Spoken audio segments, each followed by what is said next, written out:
Hey guys, welcome back to my channel. I have had questions about how do I optimize my town. So I'll show you guys how I set up my town and explain the reason behind it. Then I'll show you how I actually run my town to optimize my loots. I'll divide this videos into different sections, so feel free to check out the timestamp in the video descriptions below. First, we'll talk about the farmers. In my opinion, farmers are now proven to be the most important role in Kingsmarch. They help produce crops, which is very valuable because you will need them to do shipment. The crops are all equal in value when it comes to shipment, but some are harder to produce than others, so that's why there are 6 plots. The only things you need to do to maximize the farming potential is to ensure maximum diversity between crops, and puts your highest level workers in the 2 center plots.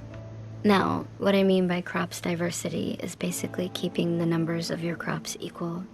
In my case, I'm using the 2 middle plots for Disenchanting because that's what I have the least of.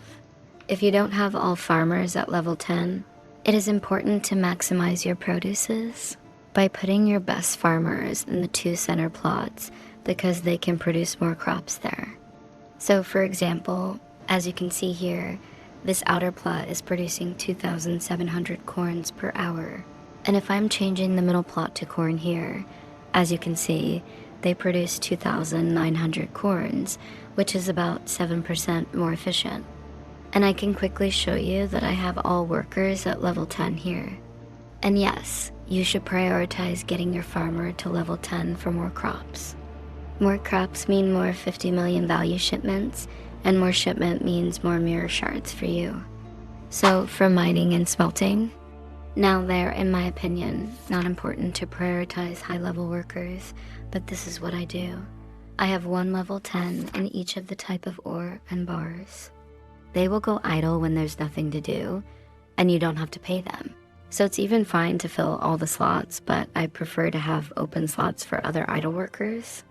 So in conclusion, do whatever you want here. Next up, we have the Disenchanter. Now, I think they're fairly important, and I keep them high level so they can work faster and get more dust quickly for me.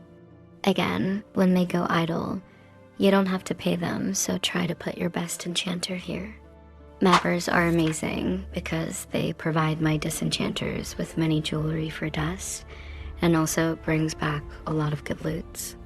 I prioritizes getting a lot of level 10 and 9 mappers in my roster. They still die sometimes with 1% risk, so you do want to have backup in your roster. Now, the setup I'm running with are like you can see here. I have 4 level 10 mappers paired with 2 level 9 mappers, and they together would be able to run all the 8 modded maps I don't want to run. And yes, this is the setup I run on all my 3 map devices. Lastly, we have the shipping. Now, for shipping, there are only 2 setups that I want to talk about. First, the filler shipment setup, which requires only 1 workers that are level 3 or higher. Technically, you can even do a level 1 workers, but there are some risks. However, the value are so low that it's neglectable. With the filler shipment setup, you send out small boat to Ribbonfell or Gakanu with only 2 verisium and 2 dust. This will act as filler shipment until you're ready to send out 50 million value shipment, which then you will use your 6 level 10 workers. Okay, so let's quickly show you how I run my town from start to finish. First, I'll go to the map devices and check for loots.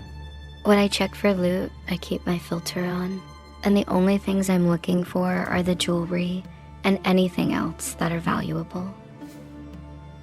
Overall, the whole process takes about 5 to 10 minutes only, and it is why I love this league, because if you're not actively playing, you can still consistently make currency. I'm picking up all the small jewelries for Rog. He will help me disenchant these and passively make dust. I'm choosing the small jewelries because it will buy me more time so I don't have to check back too often. Yep, so often you will get loot like this. A level 21 zealotry aura with 20% quality goes for about 3 divines. Good job, my mappers. Anyway, so let me speed this up a little bit.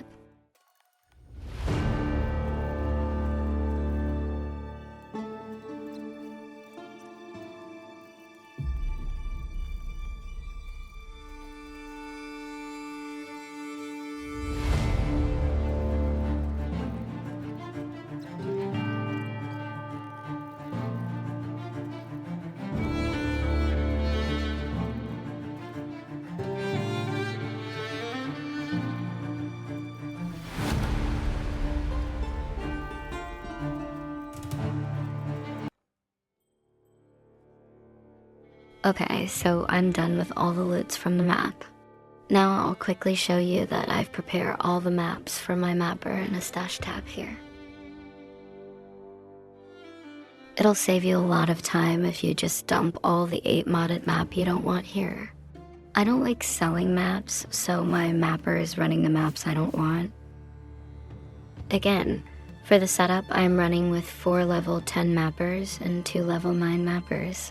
You should run all these maps with 1% risk. This is the lazy way to do it. If you guys are interested, I'll show you the strategy I run to sustain Kingsmarch, providing enough gold and maps without any problem after a set of like 50 quick maps. Last but not least, we are just going to send out 3 filler boats to Ribbonfell and call it a day.